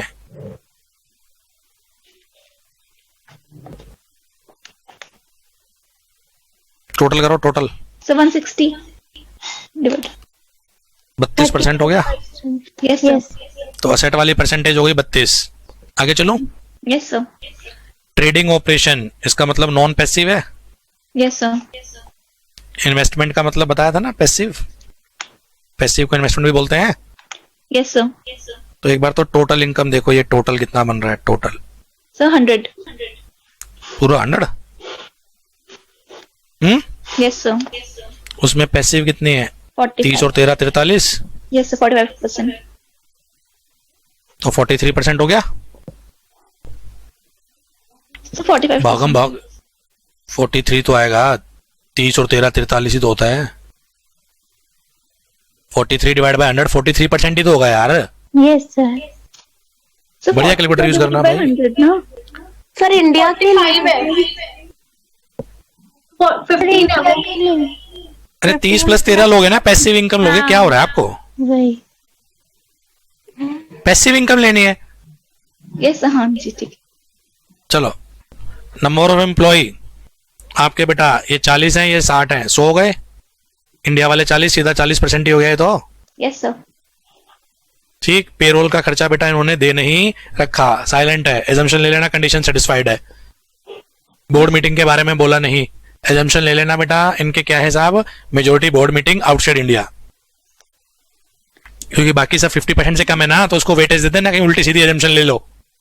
Yes sir. ठीक। तो ये पहले तो ये पूछ रहा है कब company active business outside India माना जाएगा। तो पोयम मत बोलना, केवल एक्टिव बिजनेस का मतलब 4 कंडीशन चेक करना। Yes sir. तो मान लेंगे जी हाँ एक्टिव बिजनेस आउटसाइड इंडिया है। 3 तो गिवन है, सेटिस्फाइड है। चौथी हम मान लेंगे पेरोल एक्सपेंस भी क्या है बेटा, 50% से कम। Yes sir. तो एक्टिव बिजनेस आउटसाइड इंडिया। अगला क्वेश्चन देखो जरा, जिसका सेकंड पार्ट अच्छा है, जिसके लिए करवाया है ये कह रहा है जी because of increase operation in India, India में काम बढ़ता जा रहा है, हमें और ज्यादा एम्प्लॉय चाहिए। या तो हम 30 एम्प्लॉय क्या कर लें बेटा, सीधा पेरोल पे रख लें। ठीक है। Yes sir. 30 more employee may be required in this regard. The company can either take this directly in its role, या तो सीधा अपने पेरोल पर रख ले, और can outsource the increase operation to an external agency. External से लेंगे तो काम 15 से ही चल जाएगा। तो चाहे 30 लो चाहे 15 लो, काम तो काउंट तो होंगे ये एम्प्लॉइज में। Yes sir. ये कह रहा है कौन सी चॉइस बेटा आपकी बेटर है, कौन सी चॉइस आपकी बच्चे बेटर होगी। इसमें ये याद रखना, ये 30 एम्प्लॉय इसने आउटसाइड इंडिया अपॉइंट करे हैं, ये 30 इंडिया में नहीं करे हैं इसने। सर इंडिया में काम बढ़ा है ना, तो इंडिया में तो पॉइंट करेंगे। अरे काम इंडिया में बड़ा जरूरी थोड़ी ना कि इंडिया में अपॉइंट करे हो। 30 more employee may be required in this regard. The company can either take this employee directly in its role. Directly का मतलब वहीं बाहर, ओके सर। यानी कि 30 अगर अपॉइंट करेंगे तो ये बाहर ही अपॉइंट हो जाएंगे श्रीलंका में, जो इंडिया का काम संभाल लेंगे। और अगर बेटा आउटसोर्स करेंगे तो ये 15 कहां पर आएंगे? इंडिया। इंडिया। ये कह रहा कौन सा बेस्ट है, परसेंटेज निकाल के देख लो। अगर इंडिया में करेंगे तो बेटा फिर परसेंटेज बनेगी 70 डिवाइड बाय 130, 40 और 30 70। Yes sir. इधर देखो, सामने ध्यान दो। इंडिया में कितने हैं? 40। श्रीलंका में कितने हैं? 60। 60। ऑप्शन 1, सामने स्क्रीन पे ध्यान दो। ऑप्शन 1 ये बोल रहा है अगर हम पेरोल पे यहीं पे रख लेते हैं 30, तो कहानी क्या बनेगी? 90। 40 डिवाइड बाय 130। टोटल से देखते हैं ना, यस सर।